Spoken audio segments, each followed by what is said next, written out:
प्रदेश का चुनाव तय करें।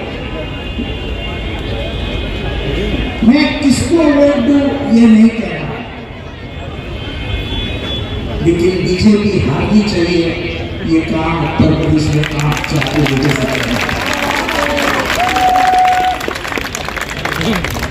और दूसरी चीज ये कह रहा हूं, मैं खुद यूपी जाने वाला हूं, बस्ती जाने वाला हूं, हमारे उम्मीदवार बुलंदशहर से खड़े हैं, वहां जाने वाला हूं। लेकिन कुछ लोग बीजेपी की सुपारी लेकर उत्तर प्रदेश में खड़े हैं ताकि अकलियतों के वोट में बंटवारा हो जाए। जरा उन लोगों से शाना है, जरा थोड़ी सी अक्ल चला के वोट किसको देना चाहिए ये आप तय कीजिए। जज्बात, धर्म, इसको राजनीति नहीं होती। तुम्हारे में बंटवारा होगा तो जीतेगा वो, नुकसान किसका होगा? आपका होगा, हमारा होगा, इस देश का। यह चुनाव इस देश का भविष्य तय करने वाली है।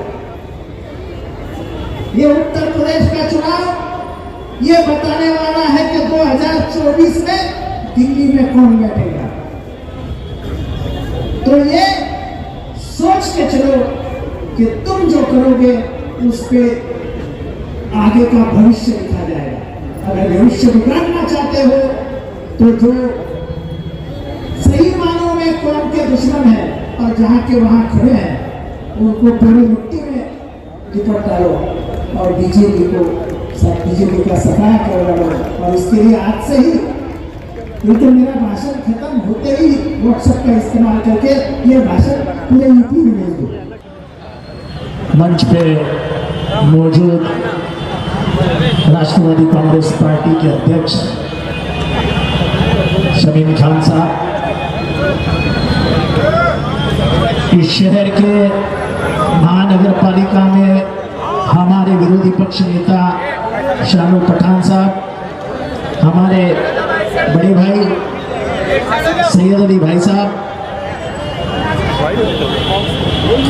बाकी फरजाना आश्रम का तो मैंने बहुत बार नाम लिया है,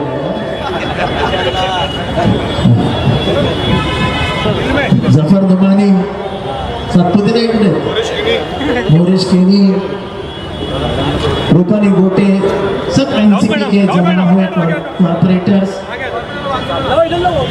और मुझे पता नहीं था कि आज इतनी आवाम आने वाली है, लेकिन इतनी आवाम है तो फिर जितेंद्र आवाड़ भी बात करने में रुक नहीं सकता। लोगों तक अपनी बात पहुंचानी चाहिए, ये मेरा फर्ज है। शानू ये भूल गया कि जब शानू को पहली बार टिकट दिया गया था तब इसी रास्ते पे मन से हमने कहा था कि ये एरिया पूरा सुधार देंगे। कह के 10 साल हो गए, लेकिन जो होता है वो अच्छे के लिए होता है। मुमरा में कोई भी नदी इतनी बड़ी नहीं है,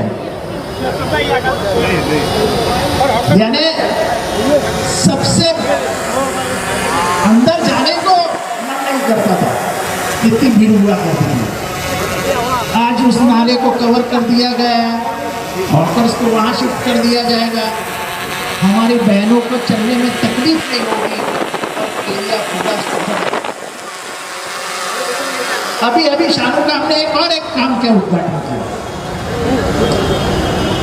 वो खड़ी रोशनी रोड पे 10-15 झोपड़ियां हुआ करती थी, पूरा रास्ता घेर लेती थी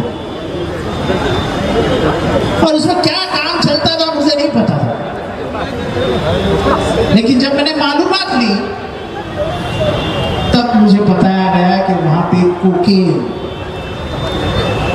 चरस, आफू, गांजा सब मिलता था और वहां पे मस्त लगाते बैठे थे। हमारे एक इंजीनियर है भूषण, और वो 24 घंटे में पूरा साफ करता, बॉडी को घुसूल करता था, सब जो क्रियाकर्म होते थे वो करता था और आखिर में उसके ऊपर मिट्टी डाल के उसको दफना देता था। ऊपर वाला सब देखता है यार, सब देखता है।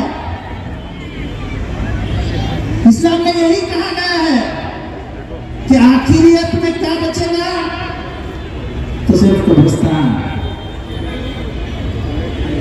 और जब तक ये कब्रिस्तान रहेगा, मगरा रहेगा, तब तक ये कब्रिस्तान जितेंद्र और उसके टीम ने लाया, वो हमेशा याद रहेगा।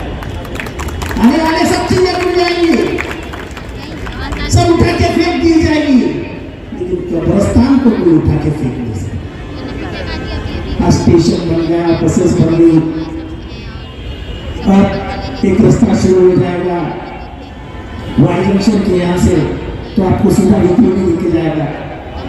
बहुत सारे काम हो रहे, एक लाइब्रेरी बन रही है, कहाँ हो रही, एनएम वाले की इधर एक लाइब्रेरी बन रही है, प्रभाग समिति के बाजू में 5000 स्क्वायर फीट की लाइब्रेरी बना रहा है, 3 माले की है। काम हो रहे, हर आदमी जो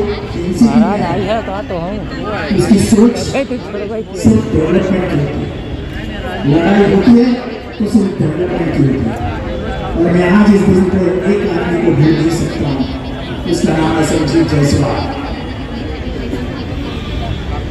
मेरी बहुत लड़ाई होती थी उससे पहले, वो मुझे बहुत डराता धमका था, लेकिन मैंने उसको कहा भाई क्यों डरा रहे हो, कि भाई ऊपर मोदी का शासन है, नीचे देवेंद्र फडणवीस है, तुम्हें मर जाएगा तू। ये बोला यार मेरी मौत तुम कहने वाले कौन है, करवाना देखेगा ना भाई। एक साल तो हमारी बहुत लड़ाई चली, लेकिन उसके बाद जब हमने हाथ मिलाया, मुझे मेरा सैल्यूट है वो आदमी को कि मैंने पैसा मांगा तो उसने कभी 5 रुपया कम नहीं किया, चाले की जाए। और ऐसा करके मुंद्रा में करोड़ों रुपये लाए, करोड़ों रुपये। ये जो रास्ता बना है, ये सब बना है, ये उसी की देन, उस जायसवाल की ही देन। ये मैदान में स्टेडियम पास किया था, जो अभी शायद इन ये जो शालों के दुश्मन है म्यूनसिपालिटी में बैठे हुए, उन्होंने रुका दिया। तुम किसी को रोक नहीं सकते, क्योंकि भगाने वाला अल्लाह रहता है, पैर तेज भगाने वाला अल्लाह रहता है, तुम कुछ नहीं कर सकते। अगर इंसान इतनी ताकत रहती तो हर शैतान इंसान को मरवाए। तो ये शैतानी का काम जो चलता है, चलिए दिशा में हमको इन दुआओं पे काम करना है। ये क्या लग रहा है, अमृतनगर के आवाम के लोग यहाँ बैठे हैं, फकर शाह बाबा का रोड है। ये कभी आपने सोचा था ये रास्ता इतना बड़ा बन जाएगा? सच बोलो, जरा जोर से बोलो, सोचा था? जो घर में बैठ के 1000, 2000, 3000 रुपया कमाते हैं, कम कर लो यार।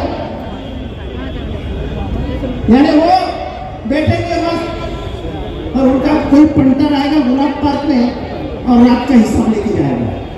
अरे क्या हम उसके लिए बैठे थे इस शहर में? यानी ये बेचारा हमारा यहाँ का आदमी दिन के सुबह उठता है, गाड़ी पकड़ता है, क्रॉफर्ड मार्केट जाता है, मेहनत करके घर पे आता है 8 बजे 9 बजे और अपना घर चलाता है। और ये नशे की गुंजरी चाकू के जोर पे 5-5, 6-6 गाड़ियां लगा देते हैं, उससे हफ्ता जमा करते हो और तुम उसका समर्थन करते हो। अरे तुमने हमारे खिलाफ भी बात कर दी, मेरे खिलाफ दुनिया बात करे, नजर मेरे को कभी उससे फर्क नहीं होता है। लेकिन हम एमएम डाली के रास्ते पे हॉकर्स प्लाजा बना रहे हैं और उसके बाद हम एक भी हॉकर को इस रास्ते पे बैठने नहीं देंगे, क्योंकि हमको जैसी आपके घर में खाना पकना चाहिए इसकी चिंता है, वैसे ही हमें आवाम की चिंता है, जो हमें गालियां देती है कि स्टेशन से कोसा जाने के लिए अगर ये न रहे तो 10 मिनट में पहुंच सकते, 10 मिनट में, लेकिन तुम्हारी 1 दिन 2 दिन 3 दिन 4 दिन की वजह से घर पहुंचने में 1-1 घंटा लगता है। और ये अनवर है ना, अनवर यहाँ पे खड़ा है, गाड़ी वाला, जरा भी ट्रैफिक खराब हो गया कि भेज देता है राजा अनवर साहब, पूछा उसको। ऐसा नहीं है कि लोग हमको पूछते नहीं, लेकिन गरीबों का घर चलना चाहिए, उनके ऊपर मुसीबत नहीं आनी चाहिए, इसलिए हम शहर के लोग हमें टोकते नहीं है तो कहते हैं जब थोड़ी देर। लेकिन अब जल्द हॉकर्स प्लाजा बनेगा और आपको वहां जाना पड़ेगा, तब उस्मान टकलिया, अजीम कंगी किसका नहीं सुनेगा। ये टकलिया, कंगी, थावड़ा सब अपने अपने घरों में भेज दो, उनके ऊपर शहर नहीं चलता।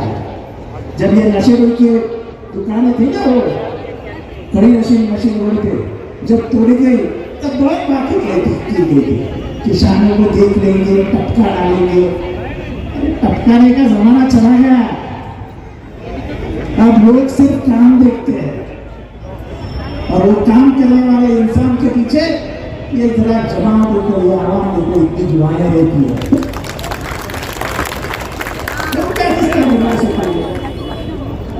अरे वो खुद के हाथ की कमाई नहीं खा सकता, अपने हफ्ते के ऊपर दूसरे के ऊपर दादागिरी करके घर चलाता है, क्या किसको कर सकेगा यार।